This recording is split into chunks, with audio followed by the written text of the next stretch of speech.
আসসালামু আলাইকুম। আজকে তৈরি করেছি সহজ উপায়ে চিকেন বিরিয়ানি রান্নাটি।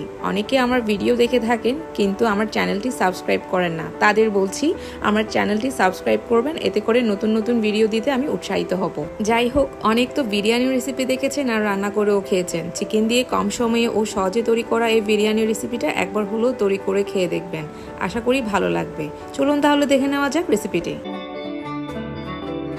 চিকেন বিরিয়ানি রান্নার জন্য যা যা লাগবে: 1 চা চামচ হলুদের গুঁড়ো, এখানে 2 ধরনের লাল মরিচের গুঁড়া নিয়েছি, 1 চা চামচ ঝাল রাঁধুনি মরিচের গুঁড়া আর হাফ চামচ পাপরিকার গুঁড়া। ঝালের পরিমাণ বেশি না হওয়ার জন্যই পাপরিকা ইউজ করেছি। আপনারা আপনাদের পছন্দ মতো ঝালের পরিমাণটা বুঝে যে কোনো ব্র্যান্ডের অ্যাড করে নিতে পারেন। আরও নিয়েছি 1 চা চামচ ধনিয়া গুঁড়ো আর ঘরে তৈরি করা 1 টেবিল চামচ গরম মশলার গুঁড়ো। আর গোটা মশলায় নিয়েছি 3 থেকে 4টি ছোট্ট সাইজের দারচিনি, 4টি লবঙ্গ, 4টি এলাচ, 1টি তেজপাতা, 1 চা চামচ আস্ত জিরা আর 1.5 টেবিল চামচ লবণ। 8 থেকে 10টি এমন সাইজের আলু নিয়েছি, একটি বড় পেঁয়াজ এভাবে কুচি করে নিয়েছি বেরেস্তার জন্য, একটি টমেটো এভাবে কিউব করে নিয়েছি। আরও নিয়েছি 1 টেবিল চামচ রসুনের বাটা এবং আদার বাটা, 2 টেবিল চামচ পেঁয়াজের বাটা, 1 টেবিল চামচ টক দই আর হাফ টেবিল চামচ বাদামের বাটা। একটি বড় পাতিলে হাফ কাপের মতো তেল দিয়ে কুচি করা পেঁয়াজগুলো দিয়ে দিচ্ছি পেঁয়াজ বেরেস্তা করার জন্য। প্রথমে পেঁয়াজগুলোকে হালকা নেড়েচেড়ে দিতে হবে পেঁয়াজগুলো নরম হয়ে আসা পর্যন্ত। এরপরে আস্তে আস্তে দেখবেন পেঁয়াজগুলো হালকা বাদামি হওয়া শুরু করেছে। আর এমন বাদামি হয়ে আসলে চুলা বন্ধ করে দিয়ে পেঁয়াজ বেরেস্তাগুলো একটি পাত্রে তুলে রাখতে হবে। এবার সেম পাতিলে আলুগুলো ভেজে নিতে হবে। সামান্য লবণ আর লাল মরিচের গুঁড়ো দিয়ে ভালো করে মিক্স করে নিচ্ছি। এরপর গরম তেলে আলুগুলো দিয়ে দিতে হবে, ভালো করে লাল লাল করে ভেজে নিতে হবে। এবার আলুগুলো ভেজে নেওয়ার পরে পাতিলের তেল ঠান্ডা হয়ে এলে ধুয়ে কেটে রাখা চিকেনগুলো একটা একটা করে দিয়ে দিব। আমি এখানে টোটাল 8 পিস মুরগির মাংস নিয়েছি আর তাতে রসুন বাটা, আদা বাটা, পেঁয়াজ বাটা, কিউব করে রাখা টমেটো, সব মশলাপত্র একসাথে দিয়ে দিচ্ছি। আর সব মশলাপাতি একত্রে দিয়ে হাতে ভালোভাবে মাখিয়ে নিতে হবে। দিয়ে দিচ্ছি পেঁয়াজের বেরেস্তা। এখানে অর্ধেক পেঁয়াজ বেরেস্তা দিয়েছি আর অর্ধেক পরে ইউজ করার জন্য রেখেছি। ভালোভাবে মেখে নিতে হবে। এবার ভেজে রাখা আলুগুলো দিয়ে আবারও মেখে নিতে হবে। ভালোভাবে সেট করে নিয়েছি। এবার চুলায় মাখিয়ে রাখা মুরগির মাংস রান্না করে নিতে হবে। চুলার আঁচ লো টু মিডিয়ামে রেখে টোটাল মুরগির মাংসগুলো 8 থেকে 10 মিনিট এভাবে কষিয়ে রান্না করে নিতে হবে। তবে টোটাল 10 মিনিটের রান্না কিন্তু শেষ নয়, পরে আবার 12 থেকে 15 মিনিট মুরগির মাংসগুলো দমে দিয়ে রান্না করা হবে। প্রথমেই 3 থেকে 4 মিনিট ঢাকনা দিয়ে মুরগির মাংসগুলো রান্না করে নিতে হবে।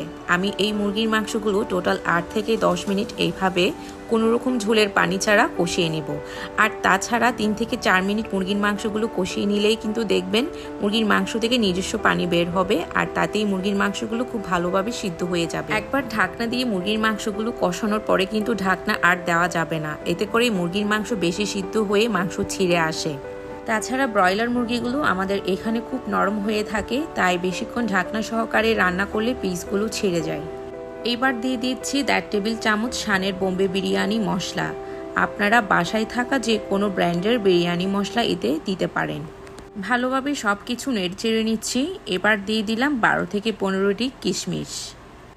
আবারও ভালো করে নেড়েচেড়ে নিচ্ছি। কালারটা দেখেছেন কি সুন্দর এসেছে এখন, আর তেলটাও অনেকটা মশলার উপরে উঠে এসেছে।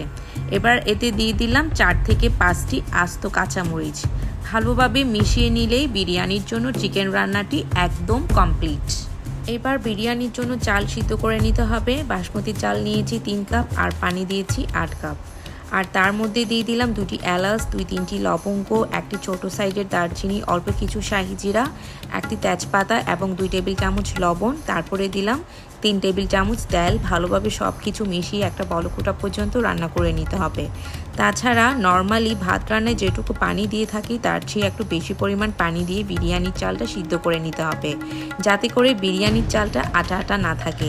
80 থেকে 90% চাল সিদ্ধ হয়ে এলেই একটা স্ট্রেনারে পানি জড়িয়ে চালটা নিয়ে রান্না করা মুরগির মাংসের উপরে দিয়ে একটা লেয়ার তৈরি করে নিতে হবে। এবার চালগুলো ভালোভাবে সেট করে নিতে হবে কিংবা ভালো করে বিছিয়ে নিতে হবে। শেষ পর্যায়ে দিয়ে দিলাম কিছুটা পেঁয়াজ বেরেস্তা। এরপরে ফয়েল পেপার দিয়ে এটাকে দমে রেখে দিব একদম 12 থেকে 15 মিনিটের জন্য লো আছে। 12 থেকে 15 মিনিট দমে রাখার পরে সাথে সাথেই চুলা থেকে বিরিয়ানি সার্ভ করবেন না, এতে করে ভাতগুলো বেশি গরম থাকার কারণে সার্ভ করতে গিয়ে ভেঙে যায়। আর তাছাড়া দম শেষে আরও 5 থেকে 10 মিনিট রেখে দিবেন ভালোভাবে যাতে চালগুলো সেট হয়। এরপরেই সার্ভ করবেন। দেখবেন খুব সুন্দর রেস্টুরেন্টের মতো চালগুলো ঝরঝরা থাকবে। অনেক তো বিরিয়ানি রেসিপি দেখে রান্না করে খেয়েছেন, এবার আমার রেসিপিতে করা এই বিরিয়ানি একবার হলেও বাসায় তৈরি করে দেখবেন আর খেয়েও জানাবেন কেমন হয়েছে। আশা করি ভিডিওটি আপনাদের ভালো লেগেছে, আর এই ধরনের আরও রেসিপি পেতে আমার চ্যানেলটি সাবস্ক্রাইব করে নিন, এতে করে আরও নতুন নতুন রেসিপি দেখতে পারবেন।